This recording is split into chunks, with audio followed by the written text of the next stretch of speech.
Hello everyone, this is Brian Kulak coming to you live from Rubicon Atlas, where our curriculum is housed.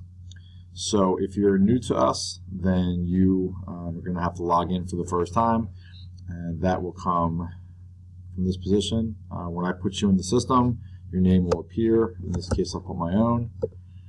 You'll have to create a password for yourself like anything else, and then you're going to log in. The first thing you'll see is this page, and it looks like a lot, and frankly it is. Very little of which will you actually use. And you'll see that up here, My Atlas has been highlighted, and down here are the courses for which you're responsible. They'll be assigned to you if you're new based on what your supervisor tells me that you need access to. And as you can see here, I created a dummy course based on Baseball 101 that I use for our curriculum writers because I'm a baseball fanatic. So if you want to learn more about the course that you're teaching, you'll be clicking in there. And before I do that, I wanted to show you this little head icon, which tells you that you will be collaborating with somebody. And what that means is you and whoever appears on this list has access to the same course, and you can edit each other's work. So again, you need to be careful with that. I don't know there's going to be much editing that you need to do within the curriculum because it would have been approved by me. It's more of a guide, a reference, but I just wanted to show you that. So when you click inside, you'll see this window, and obviously for the purposes of this template, I only created one unit here, but you're going to see likely between 4 and 6 units that's been created for you, which is the district policy. Once inside, you'll see exactly how curriculum has been developed and what you're expected to teach. This page just kind of shows you timelines. So this first unit on heads down, hands back, which is a unit about hitting, I've designated 2 weeks, excuse me. So here we are inside the head down, hands back unit. Everything here you see has been approved by me, and that means that's expected to be taught with the fidelity with which it's written. The first part is the unit rationale, which is basically the curriculum writer telling me why this unit is important for the course. Then you'll see enduring understandings. That typically comes between 3 and 5. Again, they are also, as you can see here, statements of fact as evidenced by sort of studying this unit. Coupled with them are essential questions, and typically, again, you'll see between 3 and 5 there if the curriculum has been written in the last couple of years. Down here is knowledge. Knowledge is what do we want the students to know, and that really is sort of long-term. So when they leave this unit and then leave the course, what will they know as a result of it? Skills is often confused, but this is what we want them to be able to do long-term. So if you think about this acquisition section, this is the section based on what we want the kids to do after they leave our class, because we're going to get into what they'll do during our class in just a second. Next is summative assessments. You'll upload them here.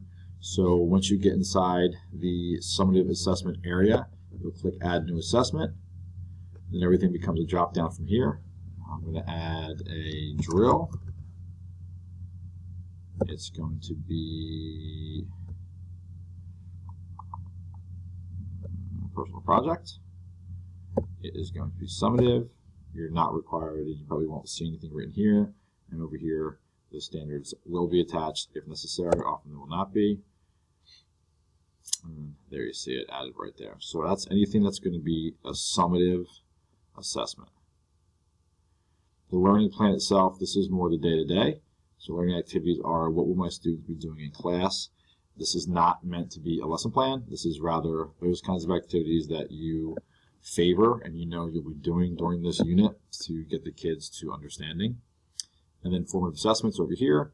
And again, that's anything you're doing for check-ins. And as you'll probably see in the most recent curriculum, there's a tech piece here because we really kind of feel like that's the best way to formatively assess kids, particularly because of our one-to-one initiative.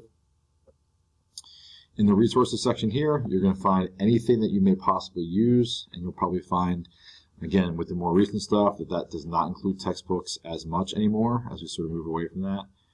And then the idea would be to think about, if you were to leave tomorrow, what would you want your replacement to know that he or she can use for success in teaching this unit and this course. Everything here, the standards alignment, is based on drop-down. You'll see again that everything is prompted to you by drop-downs. So if it's an ELA class, then it would be this, and anything else would be this. So we'll pretend it's ELA because I was an English teacher, and we'll pretend it's 12th grade because that's what I taught.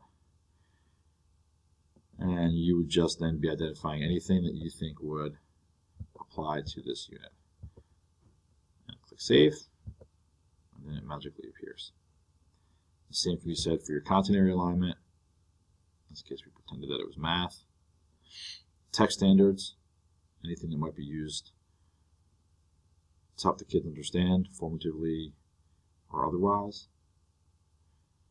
21st century themes and skills, those are pretty much universal. We expect them to be taught pretty consistently, and then the accommodations down here have been pre-populated for you. So the idea is that whenever you're not sure about what to teach or what's been taught before you, you can always come back to this area to help yourself plan. Again, that was from my atlas and the course. And real quick, just by way of example, I'm going to pull up our friend Mr. Walsh's courses. And that's probably what you'll see because you'll be responsible for several courses. But nothing inside there changes. Over here you see T because it's a teacher map.